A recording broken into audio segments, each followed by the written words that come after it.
بسم اللہ الرحمن الرحیم۔ صدر علی وقار کہ جب میں ہجرت کے بارے میں سوچتی ہوں تو مجھے سال 1989 یاد آتا ہے۔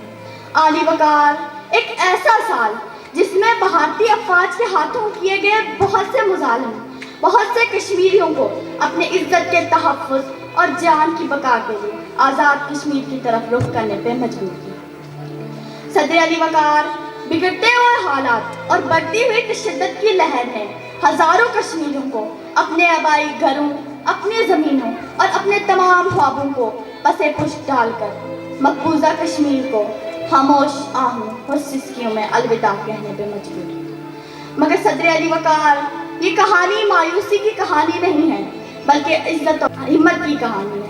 یہ ان لوگوں کی کہانی ہے جنہوں نے ان تمام مشکلات کو اپنی زندگی پہ حاوی نہیں ہونے دیا اور اپنے لیے نئی زندگیاں بنائی تھی۔ بے شمار چیلنجز کا سامنا کیا لیکن اپنے خوابوں کو چھوڑا نہیں، خاص طور پر تعلیم کے خوابوں کو۔ خوش آئند مستقبل کی امید کے لیے مہاجرین جموں و کشمیر نے ایسے سکولز اور ادارہ جات بنائے تاکہ پختہ ارادے کے ساتھ آنے والی نسل کو تعلیم کا تحفہ دیا جا سکے، جس کی مثال کوشش اسکول اینڈ کالج مانک پئیاں، new hope grammar high school مانک پئیاں، کشمیر ماڈل اسکول مانک پئیاں، Umm Habiba high school Tawheed colony امبور، برہان شہید کالج امبور، new alliance school and college پٹکا، نیو برہان شہید اسکول ہیر کوٹلی جیسے ادارے شامل ہیں۔